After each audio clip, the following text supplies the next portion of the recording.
Hello, how's everybody tonight? I understand that we have the interview room is on right now, and that's going to take probably the majority of our audience, but that's all right.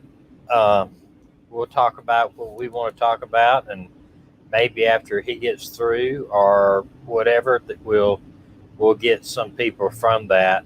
I actually did go over and watch part of the interview he did with Candace. Um, Near the river, near the shore. I haven't watched any of the rest of it, and so I'm not sure what uh, how the interview's going, or if he's got any opinion. I did watch another one. Is really kind of something. I watched Duty Ron today, and he had a FBI polygrapher on there, retired polygraph examiner, and with the FBI like 20, 30 years. And he was not, he said by the body language and everything that uh, he wasn't really convinced that they were acting a little or guilty at all. So I don't know. It was somewhat, he was vague on his how he felt about it, and I can understand that. I did want to talk about some other missing people we have out there today, and I've got there, and I do want to touch again on the Cassandra Casey Johnson. She is still missing in Philadelphia. I did want to touch on that because the parents are pleading for any help in that case at all. But I did want to touch on tonight also why and how you can take children from a house. And I'm going to tell you, I think that says a lot on the fact that the children were taken out of the house and the reasoning behind the state taking them. And that says a whole lot to me about how the investigation is going and what the state believes. And we'll talk about that in just a couple of minutes. I did want to remind y'all that this girl, Casey Johnson, Cassandra's her name. This is the last picture of her. She was in Chinatown in Philadelphia.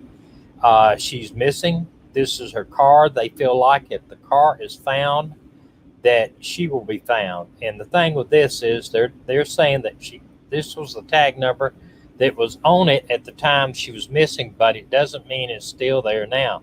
Its car might have been stolen and the tag might be switched, but it does have a temple sticker, bumper sticker on the car. If anybody should see it, and be aware of that. Another one that is missing here is this one here. This girl is Lynette Hernandez. She's 27 years old. Lynette, that's what I said. I thought October 4 of 2020. She was last seen by her boyfriend in Brooklyn. Lynette, I can't read that, Dana. If you got a bigger picture there, could read that for me? It's not that much bigger. Sorry. Okay, well, she's missing from Brooklyn. 5'3", 170 pounds. Nassau County Police Department is looking for her. Okay. Let me get out of here real quick.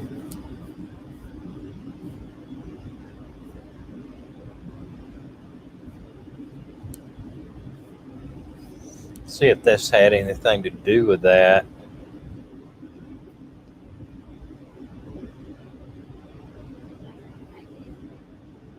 Can you see that one?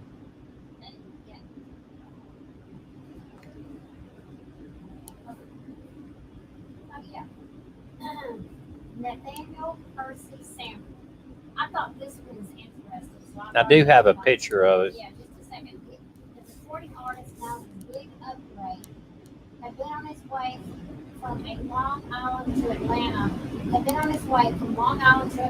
a black Mercedes Coupe. He never made his final destination. In Gastonia, he was involved in an auto accident and left his vehicle and has not been seen since. That's Gastonia, North Carolina. mean, he was an up and coming artist. I mean, he was a known artist, but you know. Thing is, he may have got a head trauma. He may have, and he may be somewhere. This is a picture of him. So, I mean, you know, one thing, if he had on any gold and jewelry and diamonds, a lot of times wear on the neck, like he's got there, he might have been robbed. Whoever, whatever, we don't know. Himself, his tattoos. Yeah. And another one here you brought up last night. 78 missing minors located in Donna Ana County. This is Los Angeles, near Los Angeles, I believe. Los Angeles County PD reports 78 missing minors. And it gives a little thing about here, a multi-agency, maybe it wasn't Los Angeles, a multi-agency, no, it wasn't. Multi-agency operation has led to the location of 78 missing minors. It's Las Cruces Police Department. Reports that 2-month operation resulted in the recovery and location of missing minors, Donna Ana County, on Wednesday, according to Facebook post. Operation Rescue Me started on May 1st and included the U.S. Immigrations and Customs Enforcement, ICE, Homeland Security, U.S. Marshals, working alongside the New Mexico State Police, and they said the Sheriff's Office. But they rescued 78 missing kids. So that says a whole lot there. That there, you know, I would love to know the names and everything of the missing, but for whatever reason, minors, they can't do that. They said they're having a hard time hearing me. Can they hear me better now? Probably because that air conditioner is overhead. She's going to turn that air off. See if we can do it. You turn that other bottom that's it on. Yeah, never mind. I feel it now. But I want to discuss with a little bit about Summer Wells and the case and how why the kids were taken, and how I believe that sends a pretty credible message that the state doesn't feel that the children that are living in the house may be safe. First off, I want to note out this. Somebody asked me about how many sexual offenders were in there. These are registered sex offenders in Rogersville, the little town outside of where they live. They live, of course, to the right on this picture, the right bottom right, kind of middle of the page area. It's right outside, but that is a considerable bit of sex offenders. And then you see the schools and various noted in there. And that's the sex offenders that report. There's always a bunch that do not report. Also, we need to be aware that Don's son, Don Wells, his father, his son, is a registered sex offender. And I'm not sure where he is living or if he visits the house, but his father, Don, in commenting on this, said, oh, well, it's because he was dating a girl that was a few months younger, but under the age, and he got caught up on having sex with her. But that's not exactly what I read about this case. First off, she was up to 2 years younger than him, according to Don. But the charge is basically, it's almost like he was exposing himself. We'll go and I'll read a little bit about this here on this case, and maybe you can. I just don't take Don's word for it that he was only doing having basically a relationship with his girlfriend, and that's what got him in trouble. I'd suggest that maybe we read some into it and try to find out, because he says she was 17 and he was 19, and he was considered to be statutory rape in Tennessee, but it didn't happen in Tennessee. It happened in Arkansas or Utah. I think what I saw here, if you look at it, let me go up here if I can make it bigger. Arkansas conviction state. So that's not Utah, but he was living in Utah, I guess, at the time. So I don't know everything about this, but I would like to find out, because if he was staying illegally at the house, that might be a big, huge red flag. I'm drawing straws here, people, because it is so strange that we don't have any type of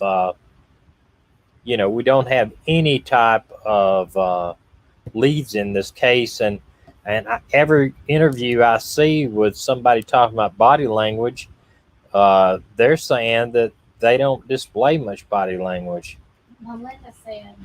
Melinda and Anna Rose said he was 21 or 22 and the girl was 14. That's a little bit more than just a couple of years. I am going to download this thing here. Maybe we can. Melinda, can you hear me any better now that the air conditioner's off?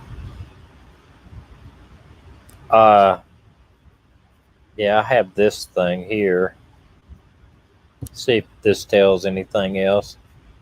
Fine looking guy. That's Utah Department of Corrections. He must have did time in Utah too for something. But the other thing said state involved was Arkansas. So basically, was it Utah or was it Arkansas, or did he do time in Utah, or I don't know. I didn't really have time enough to read it. I was late getting that portion on here. And I do want to go back to, and it seems like the whole family's had domestic issues. This is when the last time that Don was arrested, and he got caught with a gun, and he got caught with domestic. This was in 2020. Deputies dispatched to the home, Rogersville, Tennessee. Domestic assault. Upon turning onto Ben Hill Road, he observed a white GMC Sonoma pulling onto Beach Road. He's leaving, I guess. I turned my floodlights on, revealing the male behind the wheel to be later identified as Donald Wells. Deputies proceeded to the scene, spoke to the victim, Candace Bly, and two witnesses, Jose Roman and Candace. I guess that's Canda. Hey, I can't read the last name. Bly stated that her husband, Donald Wells, later left in a white GMC. That was the truck that the deputies saw. And it was advised that the white truck was coming back up the driveway. They heard the family members begin to fear for his return. Heard a member utter that he's got a firearm in the vehicle. A felony stop was conducted in the driveway. Wells was detained. Observed a strong odor of alcoholic beverage coming from his person. Was stumbling. He's basically given a probable cause for a DUI, basically. And was stated that there was a firearm in the truck. But it was a black powder pistol in the glove box, which I don't know if y'all know this or not, but if you are convicted of a felony, a violent crime, you can possess a black powder as a felon. You can possess a black powder pistol or black powder rifle, according to the the ATF. I know that for a fact. Wells went on to say that he was a felon from charges in Utah and he had something to drink that night. They located a firearm in the vehicle. Spoke to Bly, witnessed the assault. Stated that Wells came home drunk, that he saw, I guess it was Josie in the house, believed that Bly was cheating on him. Allegedly, Wells stated that the argument with Josie, or it might be Jose, I don't know if it says Jose, maybe Jose. Wells began to struggle with Bly. Bly was pushed down, causing damage to her left knee. Bly said witnesses stated that Wells began punching himself in the face and then left. Wells was taken to Hawkins County Jail. Now, I understand they did charge him with a weapon, but I think they ended up dropping that because when we owned a gun shop before, I actually talked to ATF about, because I would always heard that they can possess a black powder weapon, a pistol or a rifle. And that is exactly what ATF told me, that it is not considered a firearm because the bullet does not have a cap on it, and that makes it a firearm. But anyway, it doesn't. But regardless, he said it was my prerogative if I sold a gun like that to a convicted felon, and I just denied doing it. I just couldn't. I figure, hey, in my opinion, it was a gun, and it was my choice, so we never did. Actually, it's my wife owned the store, but she said we didn't have to sell them to anybody. Okay, well, that is interesting. In fact, I actually copied what she wrote too, but it's basically the same thing. So, they've got a history of a lot of stuff other than just a bunch of sex offenders in the area. Anybody got anything they want to bring up before I go into the actual why that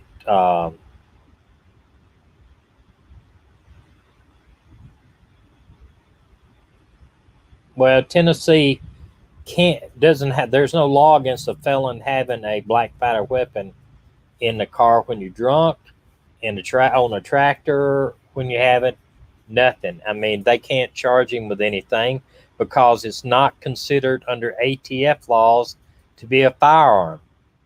So that's why it'd be dropped every time. It's not considered to be a firearm, period, anywhere in the United States. Black powders are not. That's why kids even could possess them. It's not considered to be a firearm.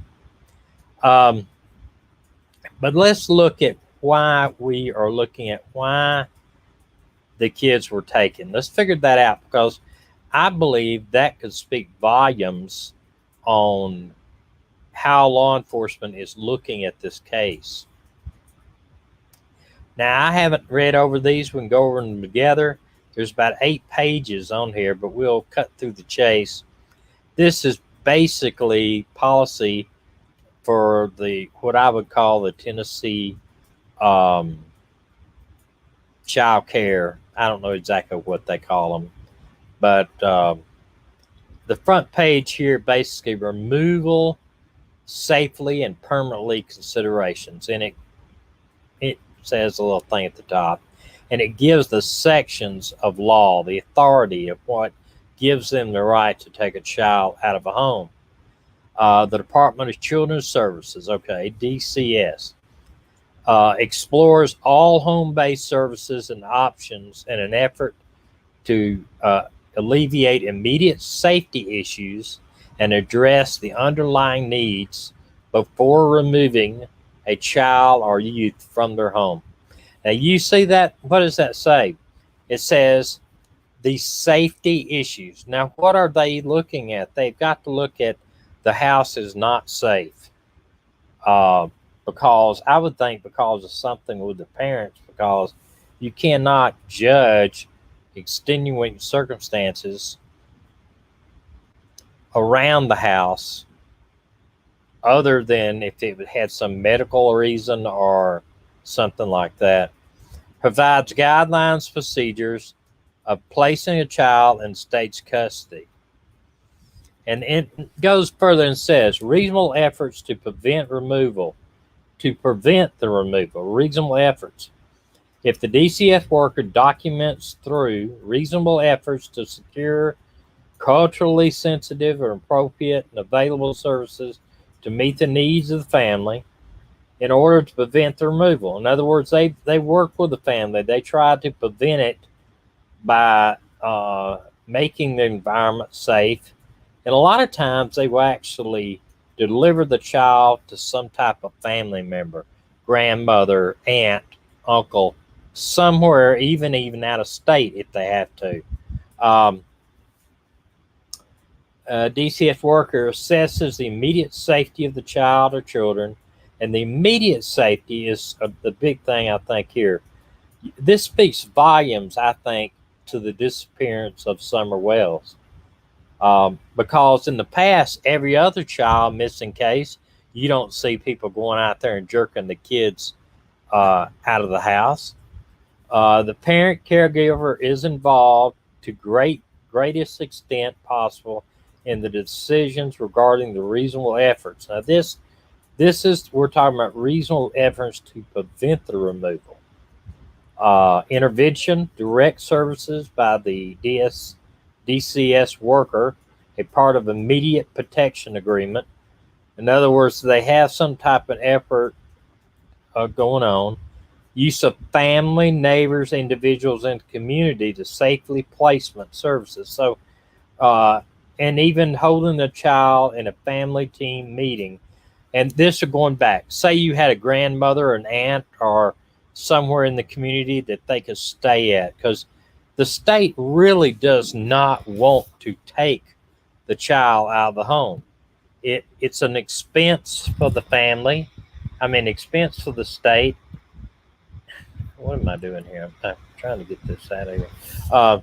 It's an expense for the state, and that's the last thing they want to do is take the child out of the house. So LA can't do anything relating to removing children from the home? Yes, they can. We're going to discuss, we're going to go further in this. They first try to get the child not to be taken out, And here it comes in, the legal procedures for removing the child. They consult with his superior, regional general counsel, or designee regarding the authorization to file a petition to physically remove the child or youth from the home of the present caregiver. So they have to go to their supervisor and tell them, look, here's the situation. They have to file it. Consults with the RGC, and that's the Regional General Counsel, and that's lawyers also, and designate whether or not the petition alleges severe abuser. Now, if you have a severe abuser at the house, you have sexual, physical abuser at the house. That's one way. Consults with a master of social workers individual at advanced clinical degree to discuss aspects of transition and relates to the minimization of trauma as a result of removing the child from the home. In other words, they go to talk to psychiatrists, psychologists to find out if the trauma of removing the child from the home can be minimized. Prepares for and testifies in all court proceedings pertaining to the removal. They agree, the social worker realizes it may have to go before a judge with your petition. The RGC or designate drafts and files a petition according to local procedures established by the juvenile court. He files, and that's basically, it's like the district attorney's office, but they work with nothing but children cases or cases of this magnitude. Then they take it to juvenile court with a petition, and they file and get a removal order. Now, this goes on, though, Native American children, they say, has to go through a special procedure. We're not discussing she's a Native American. The decision to file the emergency petition is made after conferring with the supervisor and the RGC and Arts designation. In other words, the district attorney's office that handles this type of children thing. If the child youth is removed without a court order, the DCS worker files a petition and requests an order as soon as possible, but no later than 48 hours of taking the person in physical custody.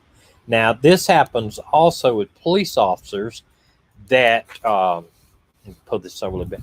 This happens also with police officers that arrest, say, a juvenile for underage possession of alcohol, for drugs, for shoplifting. What they would do, they would arrest them, take them into custody, transport them to juvenile detention, and they will do a petition right there. The next morning, the juvenile probation officer or juvenile officer will take it to court before a juvenile judge with this petition, and the judge will make a decision whether to release that subject into their parents' custody and then bind them over to juvenile court, or they'll be held in juvenile facility and then later on be held and go to juvenile court. I have done hundreds of petitions. I filled out the paperwork for petitions. When petitions for emergency removals are filed, a court hearing is held within 72 hours. And I think the parents of Summer Wells were in the designated in that court hearing where probable cause had conducted the emergency removal. And so I'm not sure if this is a petition removal or emergency removal. If the court upholds the emergency removal, a future court date will be set. Consider the department's petition and make a decision on adjudication and disposition of the case. And adjudication is whether or not it was warranted for the children to be removed. And basically, the children removal is not a crime. It's not a criminal procedure. It's more like a civil procedure. Even the arrest of a juvenile is not considered to be criminal a lot of times. It is considered to be a civil procedure. So they're saying on this example was that it was severely, they were having severe abuse or something. They can't willy-nilly take kids from my house. That's what it amounts to. And it talks about exigent circumstances. And this is what you always, excuse me, you always hear that, exigent circumstances. That's like if I go to the house, if I was a police officer, and I go up, I get a call of a domestic at a house, and I go up there and knock on the door, and nobody comes to the door, and I hear screaming in the house, which I believe that somebody's being injured. That is called exigent circumstance. That allows me to break down the door as a police officer and go in and see if somebody is being hurt. Or you say you get a welfare concern.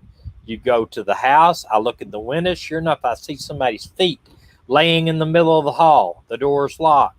I have exigent circumstances for breaking down the door and going in and trying to see if I can help that person that's laying in the floor. It's the emergency custodial removal to take place. The following circumstances may lead to an emergency custodial removal. Exigent circumstances exist when it's based on totally of the circumstances that is reasonable cause to believe the youth or child is in immediate danger of serious bodily injury, and the custodial removal is reasonably necessary to avert that specific injury. A DCS worker may remove the child or youth that has been abandoned without court order, even if there is no exigent circumstance. In other words, And this is what I've been thinking about. You've got those two kids. Those kids all left at the house by themselves while Summer went swimming and they did all this stuff. There was nobody at the house with them. And I think, were they 12, 10, 7, I don't know, 2 or 3 boys now. But Medina told me that when she was 5 years old, that her daddy left her at the house with her baby brothers while he went to the store. He did. And that she put them in the bathtub and ran water and put a bunch of food coloring in there and colored them all kinds of colors. They looked like clowns when he came back. I put big old red dots and green dots all over them, and I made water And blue. probably could have gotten in trouble. But everything in these paperwork here tells me there was some type of abuse going on, or some type of immediate danger for them to take those kids. It doesn't say that they were dirty. Of course, I'm not looking at the affidavit or the petition, but it pretty well said they have to be in abuse. Probably is what they said. Katie said they can't hear me again. I'm sorry, Katie. Specific threat of harm. There is a particular injury, condition endangering the child or youth. The DCS worker is able to articulate the specific danger and general concerns about the child's or youth's welfare that do not constitute a specific threat of harm. So she comes in and examines the child, and maybe they got severe bruising on their arm, or maybe even looks like a past injury that wasn't treated in a hospital. And then they think, you know what, I'm going to remove this child for their safety, get them before a judge, and then we'll see what happens. And the threat of harm, serious situation, including but not limited to conditions consulting severe child abuse as defined in Tennessee Code. Now, this apparently is a mainstay of why a child will be removed. Severe child abuse. Abuse and neglect is likely to cause serious bodily harm or death. In other words, maybe the child is living in a house with a meth lab. That would be an obvious reason, in my opinion, to do that. Abuse or neglect can result in serious bodily injury, including but not limited to second, third degree burns, meth lab, fracture of the bone, maybe some brain injury. It goes on and on. Rape or sexual battery of a child or youth, knowingly allowing a child or youth to be present within a structure where an act creating methamphetamine is occurring. There you go. And I think that would apply for a lot of these things. I haven't seen anything that I could consider the boys so far being taken unless something we don't know about. That's why it's so concerning to me. And I think it does project a lot of the stuff that's going on in this investigation that maybe is not being reported on. Immediate threat or harm exists where there is not enough time to get a court order, further injury of the child, and this is where they go ahead and take them before. This is, taking them without a court order or petition. Worker considers whether the objective indications that the parent will flee with the child. Threat was made to the parent, in effect, maybe suicidal stuff. When there is one or more of the children residing in the home, separate assessment is completed for each of the children. This is more or less of somebody taking them out of an emergency type situation. I don't think that when they came out that it was one of those cases. I think they had a petition, an order to pick them up and take them out of the home.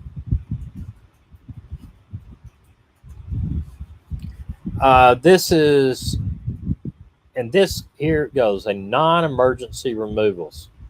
A non-emergency removal is a legal proceeding in which the DCS petitions to remove the child or youth from the home, but does not ask the child or youth to be removed immediately. In other words, you get a petition for somebody. That's like if I was a police officer or I was working for the Department of Youth Services there, and you knew of something that violated the health, welfare, and safety of that child, then they would actually do a petition and then go out and remove them. This type of action is appropriate when the immediate safety of the child is preserved due to immediate harm factors being addressed through IPA, whatever that exactly is. The Child Protective Services Immediately Protection Agreement, I guess that immediate protection agreements. In decision, a file, a non-emergency petition is made after conferring with the supervisor and the RGC or designee. The voluntary time limited plan makes it possible for the youth or child to be safely remain in the current setting until all parties can appear in court. Well, this is basically, you get the parents, child, and everybody, you go to court, and then the court itself makes a decision whether or not to pull them out of the home. That's not what happened in this case. They had either emergency order, got them out immediately, or they went ahead and filed a petition. And I think that is this case. They went ahead and filed a petition and then removed them. Prior to filing a non-emergency petition, it occurs a decision from the team recommending the procedure, and it consults the social worker individual's advanced clinical degree to discuss the transition trauma that could result from the removal of the home. Petitioning for an adjudication and disposition with relatives. Now, this basically, before I read it, I'm going to probably say that they basically subpoena the relatives, father, mother, and they have a counseling session with them and with the court. The parties are located. The DCS worker determined if the persons can provide care, protection for the child or youth, an appropriate caregiver is located. Now, this is actually too is say they are going to remove them for 6 months or a year, then they'll do a non-custodial placement assessment. They'll find like an aunt, relative, or some caregiver that's designated by the court, even foster parents, temporarily place them in a home until they feel like it safely can be put back into the home. In some cases, it may be desired to petition the juvenile court for adjudication, even though placement into state custody is not necessary. The DCS worker and supervisor consider the options solely for the purpose of seeking adjudication of a child or youth as a victim of abuse, neglect, and the naming of the reasonable party. Obtaining adjudication provide legal protection for the child.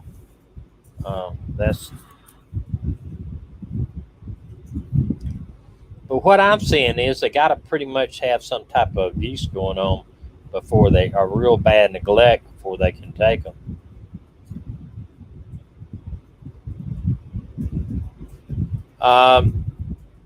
Let's see.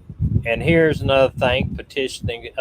It says voluntary placement agreements. A parent or custodian may agree to temporary situation in which he or she voluntarily agrees to give up custody of his or her child or youth for a short period of time, and DCS agrees to accept responsibility for the child or youth. This type of voluntary placement agreement should be clearly documented. Voluntary placement agreement arrangement is completely voluntary and can be revoked. And that may be if a woman and a man, or just say a woman, maybe she's single and she doesn't have a job and she's living in her car, where she may think it's safer for that child to live in state custody, so she voluntarily surrenders the children to the state to safety for their safety aspect until she can get a place to house them where she feels safe. And even though that's real dramatic, some people thinking more for their children than they do for the overall situation for their safety. Um, and it goes on to say, voluntary can be revoked at will by the parent or by DCS. The agreement is reserved almost exclusively to circumstances in which a teenage mother wishes to bring your child into foster care with her, and when the child or youth's behavior jeopardizes the safety of the parent. Okay, siblings or other family members. Oh, that's interesting. The worker must evaluate the evidence, and it goes on there. That, in this case, is not the thing. Physical removal of a child or youth ensures the child or youth is separated from their families and removal from their home in a manner to reduce the trauma to the child or the families, and obtains proper legal authority. And we talked about that. I have personally been, as a police officer, on a lot of removals with DHR. What we had was DHR. Those are the least favorite thing I've ever done in law enforcement, one of the least, because usually the child is not wanting to go at any age, and usually the parent does not want to surrender them. And you either have to wrestle them, fight them, and maybe even have to arrest them. But it can be very, very dangerous call. They have to, and then it goes telling what all that they have to do to physically remove them. Um, Involves law enforcement when necessary to ensure the safety of the youth or child and the DCS worker and other individuals involved. Believe me, it can be bad. Um, Notifies the parent caregiver when the child has been placed in state's custody, acquires or makes plans to acquire necessary for the child's well-being, including but not limited to medication, clothing, and toys. Any items, clothes, toys, etc., contaminated from methamphetamine exposure may be pose further risk. Apparently that's a big thing up there in Tennessee. The DCS worker asks the parents about any medical conditions, behavior of the child, the youth, and shares all known information with the new caregivers or workers. Designated worker ensures the child arrives at a placement which may be a foster home, licensed child care facility, relative placement. The worker shares all known medical and behavioral history. And that's what I'm saying. The state takes a child. They don't have a whole lot of choice on where the child goes. They're not going to take him to juvenile detention because he's not involved in criminal activity. They'll either take him to foster care, they'll take him to a caregiver, or they'll take him to a relative. Before the removal or as soon as possible, the worker discusses service plans with the child and family. Children, youth ages 6 or older are included in service planning unless it is a clinical justification, such as a intelligence thing or developmental disabilities. So I'm not sure what the ages of those kids out there that got taken. Discussion will include appropriate why the child is leaving the home. This is done in language that is not degrading to the parents. They don't want to. Huh? What? Thank you very much for that. We do appreciate it. But it's leaning towards maybe they were some type of abuse in the house that has not been discussed, because I haven't seen any other reasons they've said in here, but a serious abuse. It said communicating, can't talk. Children and youth, the removal is not their fault, but is due to lack of safely in the current home environment. So it is unsafe. They deem that the house is unsafe. Where the child, the youth is going, what to expect in the setting. And you know what? It's bad to say. It's bad and good to say. Just think, they pulled these kids out of the home. Now, I didn't see all the pictures that what's his name did and went inside the house. Like I said, I have an interview room guy. I have not went over there and watched any of that, but I've seen some pictures of the inside of the house taken by somebody else. I mean, it's not clean, but like I said, they will not take a child out of the house unless it is unsafe, period.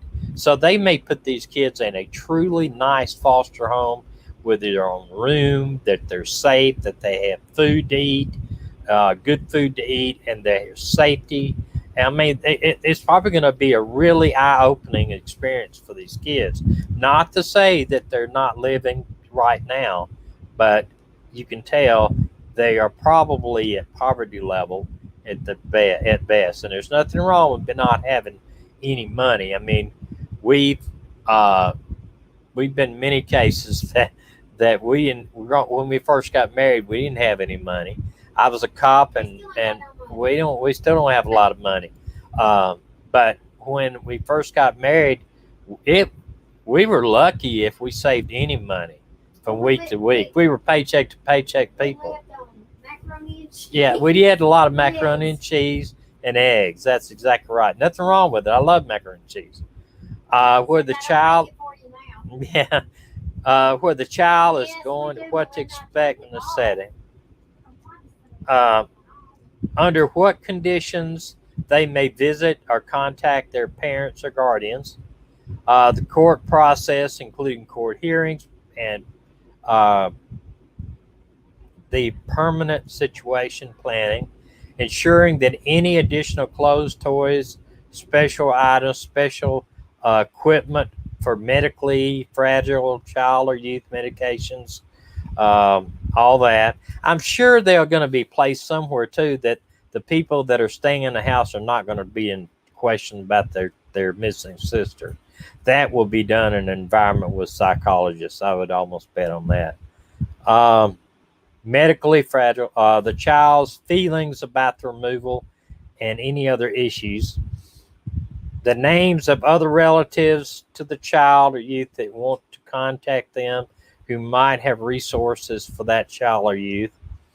And when removal is taking place, the removal team, leader, designee, kinship expectation request. In other words, the kinship expectation request approval by removing the team, begin replace process. In other words, they would place them with a relative, but in this case, they didn't do that. Not that I've heard anyway. Referral, what? Shirley asked, did the mother sell for her money? I guess dope.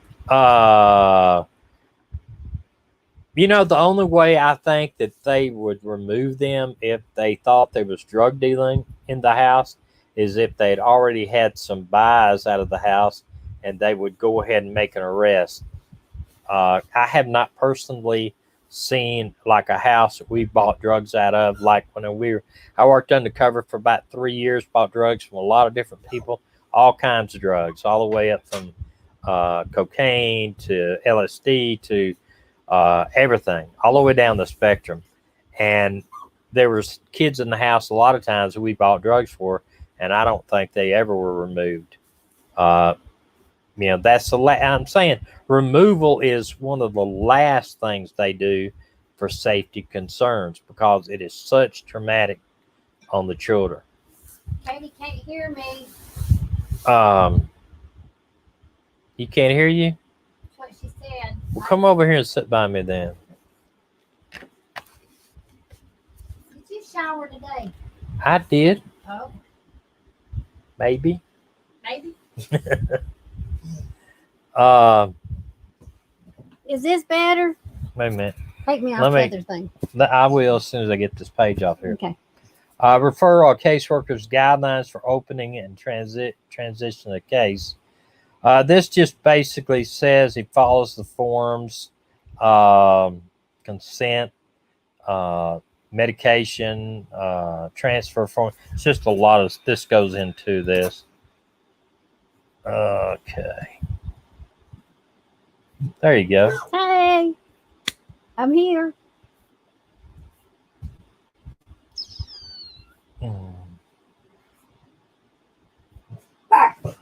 Hey, there is nobody out And there. the last page of this, basically removal, placement of a child into the department's custody after legal custody is divested from the parent or caregiver. And constructive removal is this occurs at the time of a judicial hearing, a judicial order removing custody, even temporarily, from a custodian or on the date that a voluntary placement agreement is signed and dated by all the relevant parties. I just think that there's a major. Just a minute, I didn't mean that. I just think this thing does not have a touch screen, Dana. I don't know why you keep doing that. Huh? Huh? I was pointing. I don't think that. Maggie, Hey guys, stop. Gracie, stop. I don't think that it's something minor that these kids are taking because, I'll go back to this page, this first page we're talking about here. They don't talk about it being minor. I mean, we'll look right here. The department, this policy statement says the Department of Children's Services, DCS, explores all home-based services and options in an effort to alleviate immediate safety issues. So they're saying immediate safety issues. These are guidelines for the,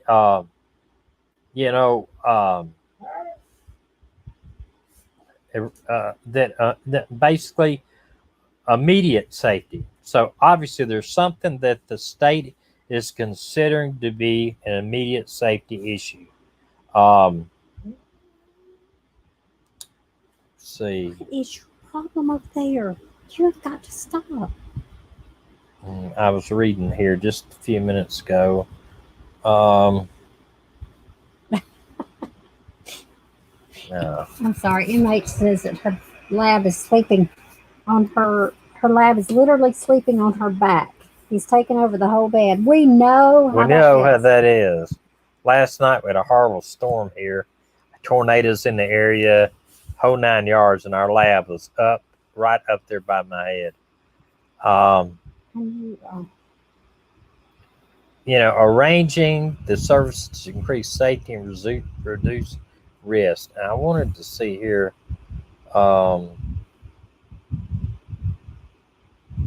Here it is.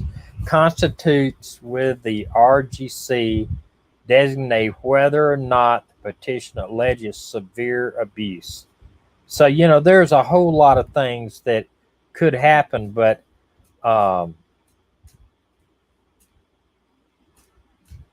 they're saying it's a safety issue, basically. Abuse, safety,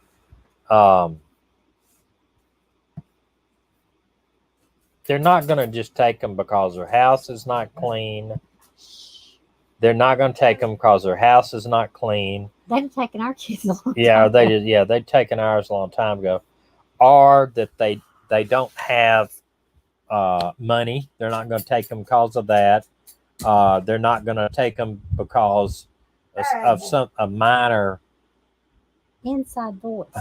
a minor case. They're going to take them because there's a serious immediate danger to the children, and that should say a whole lot to do with the fact that their sister is missing and been missing for 30 days. So dog is crazy. But she's talking. She's talking. She's just about talking to us. She is. Inside voice. Inside voice. Hey. But this should say a whole lot for the people that say. Wendy says they were in danger. Well, I believe that they were in danger. I just don't know. I guess what I believe is that. I'm sorry, but guys, listen to that. Our dog is talking to us. I believe they're in danger. It's just like Summer was in danger, and obviously, Inside. The more I would love for Summer to be alive, but with this far along, it's not looking positive. Maggie. Hey, you don't. She doesn't need to have that eating that, Dana. What is she eating? She's eating one of those walnut things. Maggie. She threw it over there somewhere. Okay, that's fine. She's going to go play ball. Hey. Go ahead. Somebody asked where we were. Whoops. Can you see that? See that big thunderstorm level of thunderstorms? That was what we survived last night. It had a tornado less than a mile or two from the house, from the place that we're staying. The guy's place, we have our RV park. He called us at 2:00 in the morning and said, "Hey, the code to my house is this. You're welcome to go use the basement to get away from this tornado." Now, he is like the mayor of this little town that we're staying in. He's what they call a chairman, but he is basically the mayor. Did you turn that on just now? No, I didn't. Just caught up something. Somebody asked something. Oh, do you think the boys may know what happened? MH said to her. I think they probably saw some things, and what I hope happens is, I hope that they are interviewed by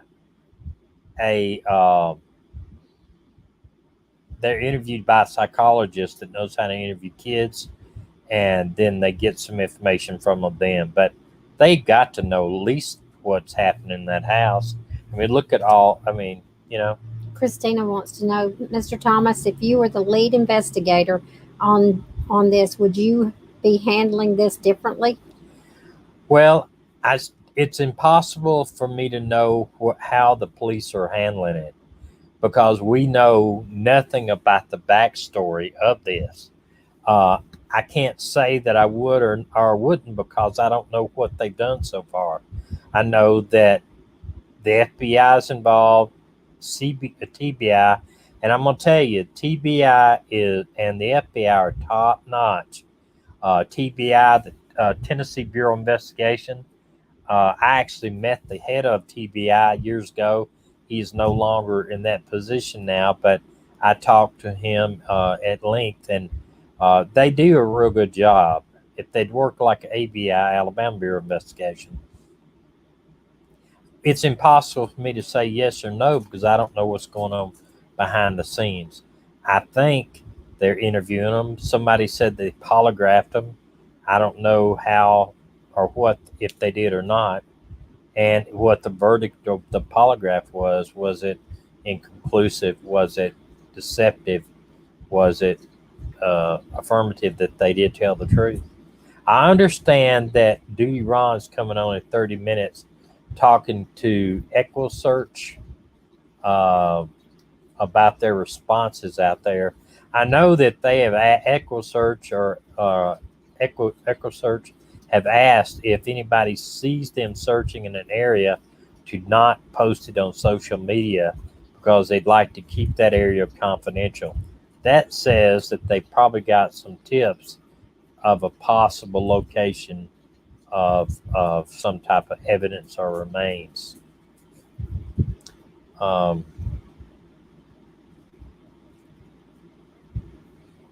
was going to ask you something here. MH, good to see you. She said it's cold where she's at in South Africa. Cold? Cold. I wish it was cool here. It's kind of. We brought the heat to Wisconsin. I don't know if y'all got a chance. Aquarium lights, according to Don law enforcement, took over 40 minutes to get to the house. That seemed way long for an emergency like this. Well, that's why I kind of think it was not an emergency. They probably got a petition. Oh, you talking about the first call, the first response to the missing person? That's interesting if they did that. I know that in some areas, and I don't know how far there or how they do this. Somebody said something that I was trying to read. That's Melissa. Well, Martin said something too. Do you think there is a chance that Summer could have been stalked from a pedophile that watched her on TikTok and was fascinated by her? I've always said, first off, if you've looked at this, if you go to Google Earth and use Czar, thank you, Czar. If you go to Google and Melinda, I didn't catch you last time, but we really appreciate that on Tuesday. Thank you so much. If you look at that area on Google Earth, you ought to go to it, put in their address, go to Google Earth. Google Earth will show their house and their driveway. And something I heard on that interview, I did watch the interview with Chris McDonald when he interviewed Candace beside the creek. He talked about when they went up the driveway, they had to open the gate. It had a lock on it. Is that what I heard? Did I hear that right? If that's the case, how can somebody drive up into the driveway and, like they said, and abduct her when they got a lock on the gate? Did I hear that right? There was a lock on the gate. And also, she said the driveway is, every time it rains, it washes it out. And Chris even said he had to put a chain on the gate. Chris said he had to put his car or truck in four-wheel drive to get up there. So I'm not taking that. I'm not taking that. All right. Thank you, Melinda. I appreciate you stopping by. She leaving? Yeah, she's going over to hear Duty Ron is doing something. He's calling her over. Okay. We'll come visit when we're off here. But I can't, I can't see somebody going up the driveway, opening the gate, having trouble even getting up the driveway, getting greeted by all these dogs. I don't personally see that it was an abduction from just looking from the outside in. It would be huge, It would be huge. I was thinking about this, and we were talking about this the other day. If we leave and we come back and the dogs hear a car door, they go to barking. If we're in here and somebody pulls and you hear gravel or anything, these dogs bark. And these are just 2, so I can't imagine having 20 dogs, and I know some of them are going to be barking. Sounding 6, hello. Dan, and somebody was asking on one of the channels we follow, RV channels, like, we have, and I've mentioned it before, I would appreciate if you go over and subscribe to our RV channel, the number 1 million mile road trip. But a girl was asking, she planned on traveling alone and wanted to know what she needed to get to make herself feel safe. everybody Yeah. said get a dog. A big dog. And it really doesn't have to be a big dog because ankle biters stew me away. Even an ankle biter. I used to hate going into a house that had an ankle biter in there.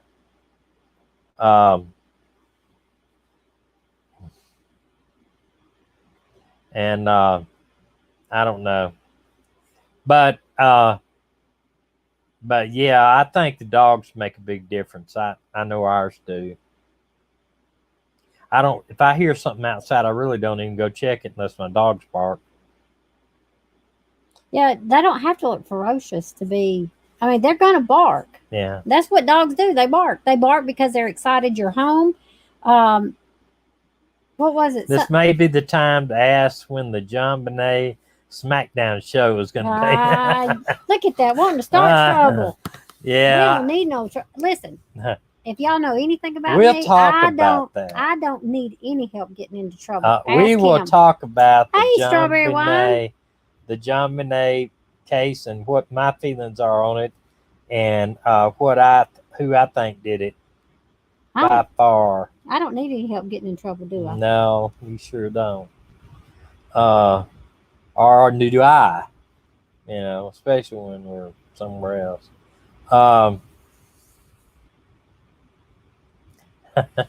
You know, I've been. Yeah, look at that, Aaron. Yes, let's discuss. No, let's discuss. Aaron. We will. I tell you what, y'all discuss it. I'll go outside with the dogs. No, I actually. Hello, Wendy V. Welcome. Aquarium Light, I have not seen you before. Welcome. But yes, we will discuss that case. I'll get me some notes and we will discuss it. And I can be telling you who I think it is.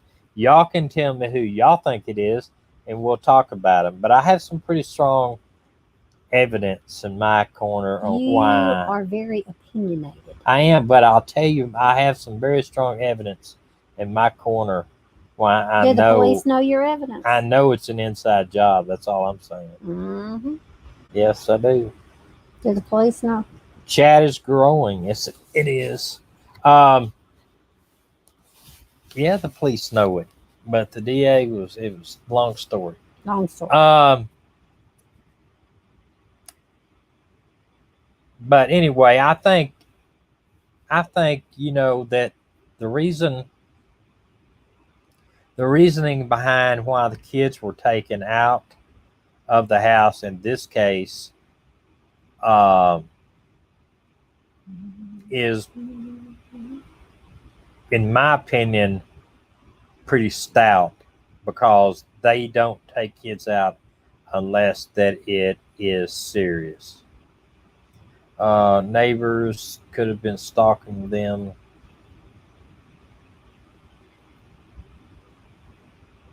Yeah, I don't know about this Jose guy. 15 kids have disappeared in the last month in Tennessee. Hey, I read that. They're disappearing all over. But a lot of the disappearances, you know what I'm saying, are runaways, and I'm not taking the seriousness out of that situation. Runaways. Thank you, AK. I appreciate it, buddy. AK, you need to stop.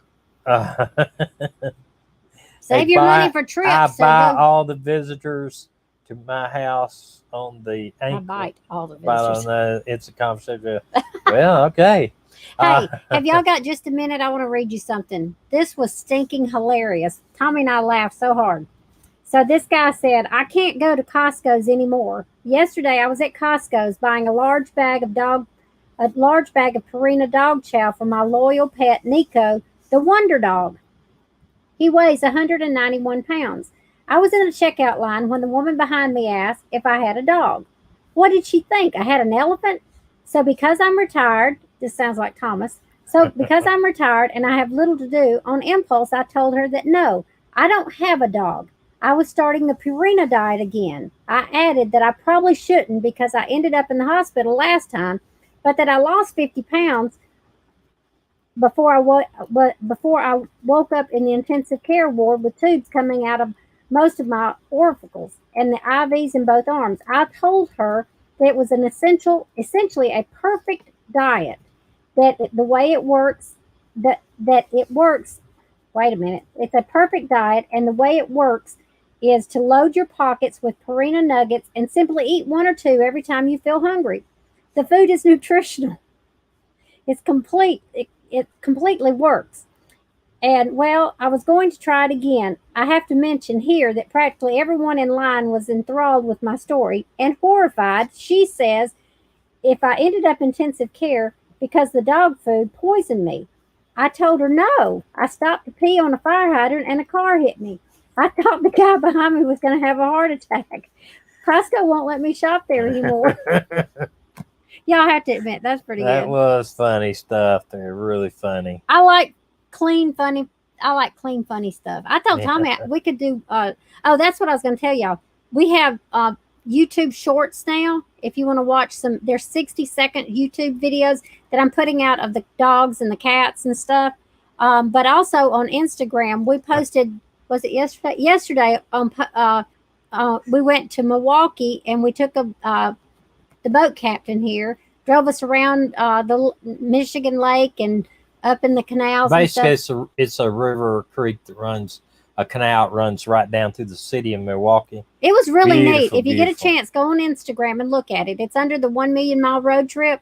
But just look at, there was a boat that went by us with a band, a full band playing on it. It was so good. Going back to this, Yeah, I'm going to sorry. highlight this. I can't see, there's a couple things in this story of what Candace says and what I've been listening to the last couple of days. First off, Summer's not going to run off through the woods chasing an animal because that the areas around there, it is rocky, boulders, thick brush. I mean, she was barefoot to start with, you know, and also the mother, it said something weird. She said they were planting flowers out at the grandmother's, you know, basically it was tires, wheels inside that thing that goes inside of tires, the wheel. They had some flowers in. Well, she said she walked her back to the house. And why? The trailer was less than 20 feet from the house. Why would she walk her back to the house? Why wouldn't she just say, Summer, get in the house? That's why my mama would have said it. You know, they wouldn't have made it a big deal. Or if, I mean, my mother, even at 5 or 2 or 3, she would have just let it go. I mean, she would have said, the door's right there. She would say, get in the house. What? What about the tree crews that were working adjacent to Wells' property? They were right there when it happened. I don't know. I haven't heard anything about that. That's the first time I've heard that. I haven't heard anything about that. There's been a couple of tree crews involved in some disappearances in other areas of the country, so that was kind of weird. I'm expecting nice flowers. I had to see them. Yeah, that's right. It's if you actually think about this, the grandmother's trailer is 20 feet from the door. You know, I mean, come on. I mean, I've not seen a 5-year-old that anybody wouldn't have said that, you know, if they want to, she's going to the house, she could just, if nothing else, she'd just see her walk to the house. You know, period. It's not like she's got to walk her to the house. It was just real strange. She was almost like, she's trying to show this overprotective mother figure, which one thing is a 5-year-old. If I have a 5-year-old with me and I take her down to the swimming hole, I'm going to be in the water with the 5-year-old. Thanks, AK. Appreciate it. Where does the sewer from Mom's trailer go to? Probably a septic tank. Probably the septic tank, or possibly, who knows? I don't know. But you think about that. If my 5-year-old is out there in the water, I'm going to be out there with my 5-year-old. Or at least they're going to be standing 5 feet from them. I'm sure not going to let them play out there in the water. First off, with a 15-year-old, that whole thing with H has always got me. It's just something weird about that to me. Maybe I'm wrong, but a 15-year-old, I don't. Not a boy, a Not a girl. boy. Yeah, girl, two girls maybe. It seems kind of strange to me. A 15-year-old boy.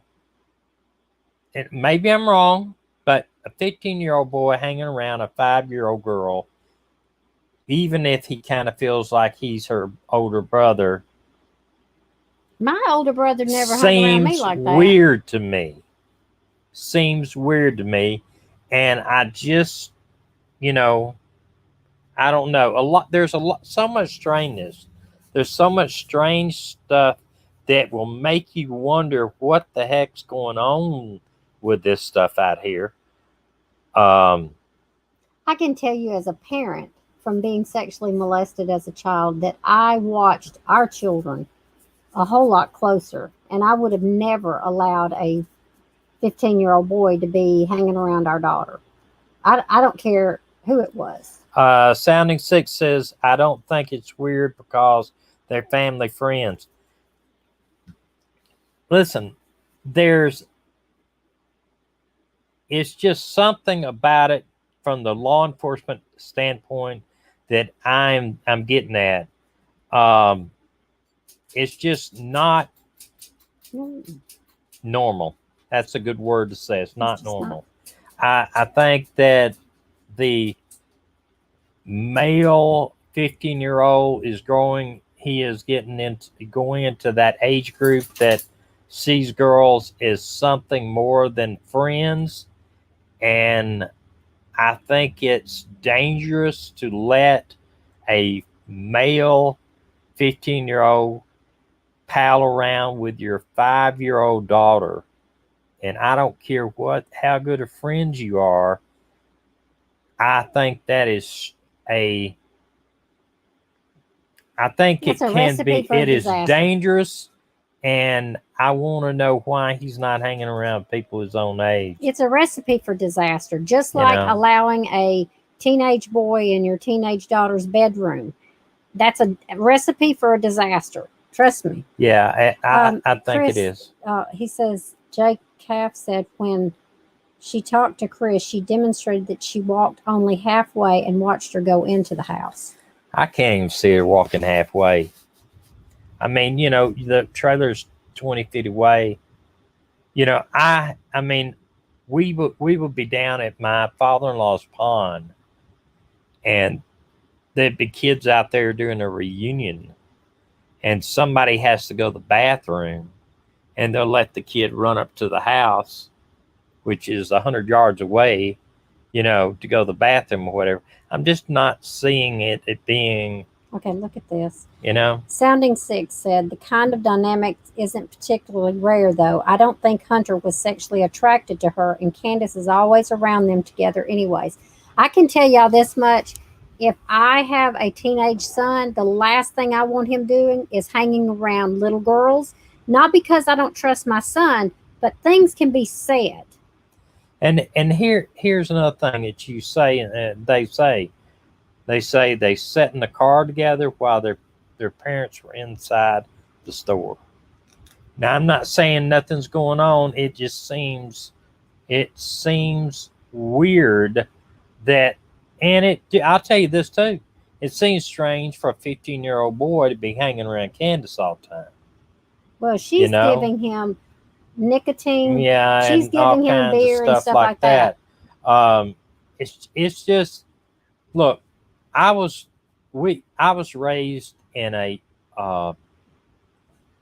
in Huntsville, Alabama, and it was not a huge town at the time. But I spent a huge amount of time in the country. Somebody says hello to you. Crystal is. I spent a whole lot of time in the country, and at 15 years old, the last thing that I'm wanting to do is spend my time with a 5-year-old girl. That is the last thing. Your uncle is from Huntsville. Whereabouts in Huntsville? Well, what you ought to ask is how old is he? Yeah, that's another thing. How old is he? We might know him. I might know him. If he went to school in Huntsville, we might. Yeah. Some states where I said 10 inspection every year used to.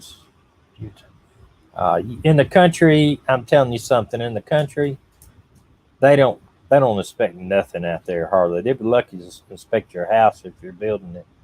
A young child was raped in the toilets at a very reputable and classy restaurant in SA. Her mother sent her on her own, and it happened. I always took my kids with to the toilet. Yeah, exactly. And I noticed the other day, and which I know it happens. It happens everywhere, but in the men's restroom at Walmart, I was actually in there.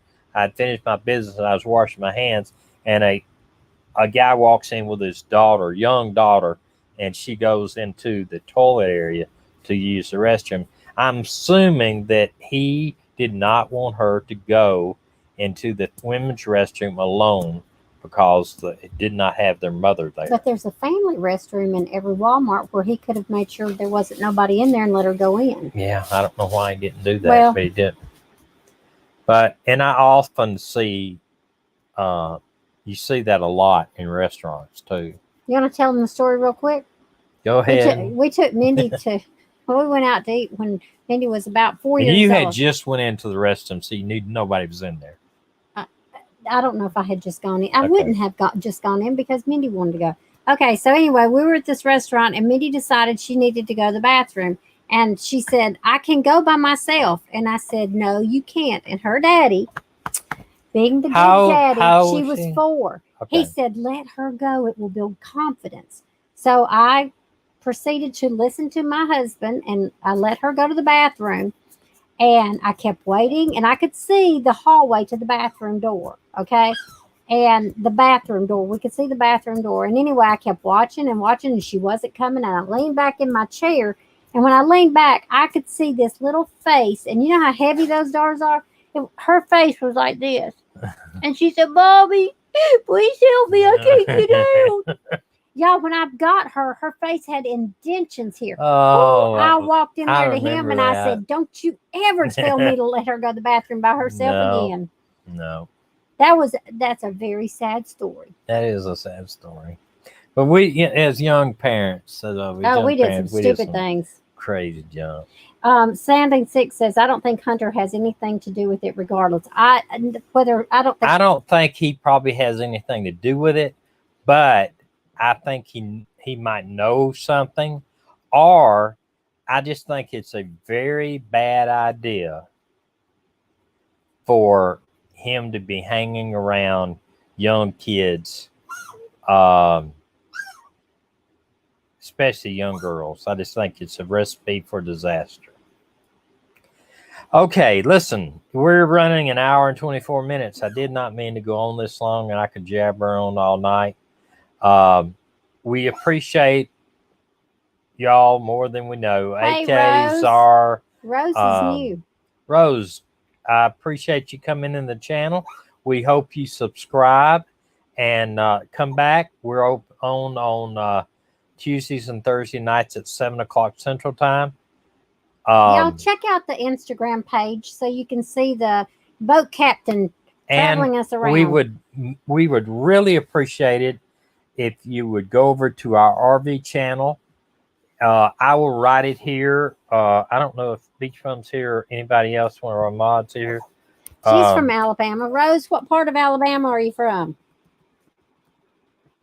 And did we ever see where the uncle was from? This goes so fast sometimes. The 1 Million Mile Road Trip is our YouTube channel.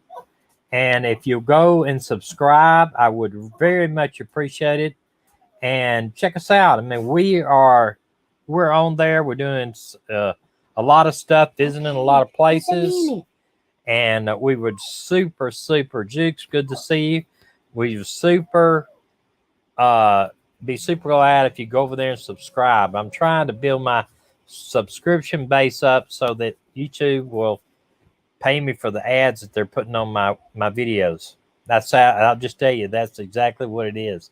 And I'd like for you to come over and follow us. We originally are from Huntsville. South Alabama. Well, we're originally from Huntsville. We met in high school, got married in Huntsville, and then lived, moved to Gulf Shores, Orange Beach area for 25 years. And I retired from law enforcement down there in about 8 or 9 years ago.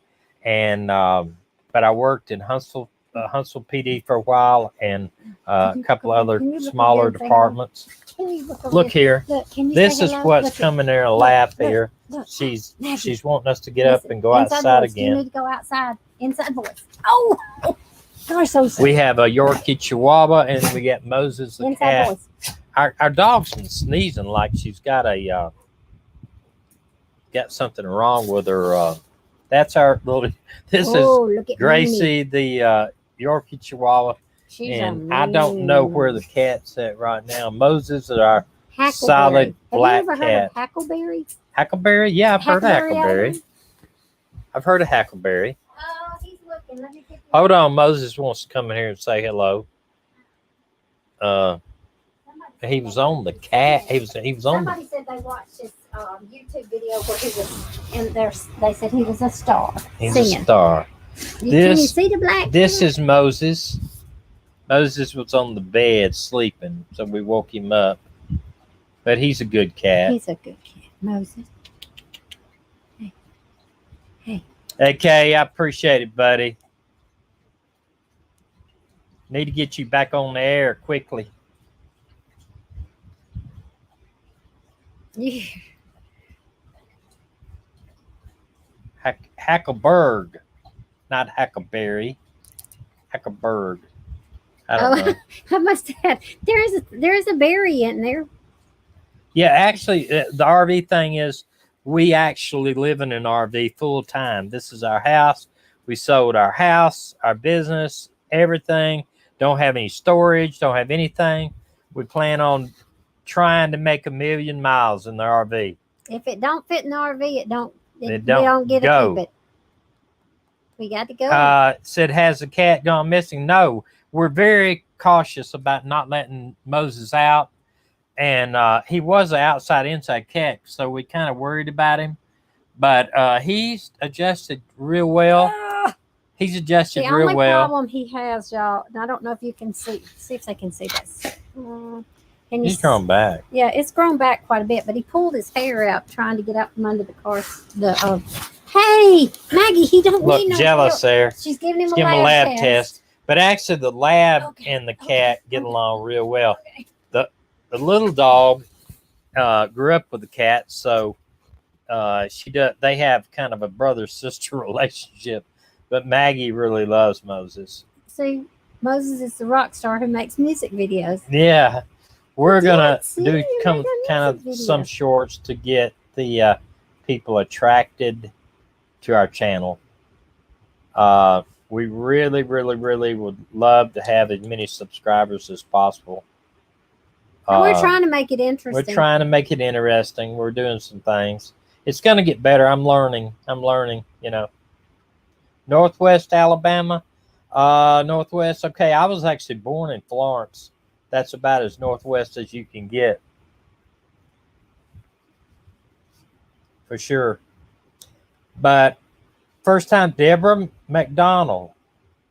Welcome. Hey, glad you're here. Glad you're here. Yes, we will come over. If you could also visit our RV channel too. The number 1 1,000,000 road trip is we're living in an RV, and we do put a lot of stuff.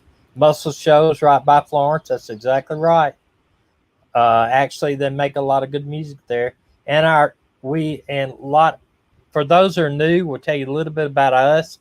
We are living in our RV full time. We're actually in Milwaukee area right now, visiting my daughter. We have 2 adopted children. Our daughter. Our daughter is from Korea. We got her when she was 7 months old, And our son, we got when he was 2 days old. No, 12 One day, hours. 12 hours old. He was born in Huntsville, but he is from the USA, of course. And he is a country music artist in Nashville trying to make it. He's got a couple of stuff on YouTube. Now his name is Dakota Green, if you want to check him out. On YouTube. He's got some good songs. And he is writing music right now. They're paying him to write music.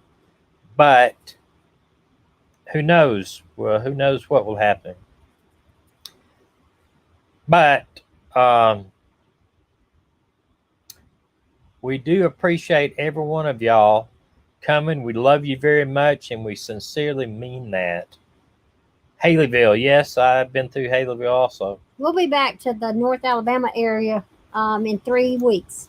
3 weeks, yes. South Tennessee, North Alabama. Yeah, check him out, Rose. I think if you like country music or you like... He's got a great voice. He does have a great voice, of course, you know. We're mom and dad. He does sing about everything, you know. It's just we don't have much control of what he sings about, but he does play the guitar, piano, and stuff like that. So taught himself how, so he's kind of a self guy. He's going to sleep on me. He's going to sleep. But anyway, all right. Well, we're going to let you go. We love y'all, and y'all look for Moses. Look for Moses's next video. Yeah, they're not seeing Moses there. Okay. All right, guys. For my next video. Yay! We love y'all, and y'all take care. We'll see you back Tuesday, unless something really breaks on this on these cases, and we don't mind on getting online. It don't matter what time it is. So y'all come back and see us, and thanks for if stopping you by. want to go over to our email me and tell me about something you want me to look into. We will do it. We had 2 thumbs down. Hey, whoever gave us thumbs down, if you'll tell us why you gave us thumbs down, it'll help us. Yep, absolutely. We're not. I take all that stuff to heart. But we just tell us what we talk too much, or you don't like the way we look, or whatever. Maybe you don't like I said roll tide. I don't know. Maybe that may be it. There's some Alabama people. All right. Love you guys. Come back and see us. Bye.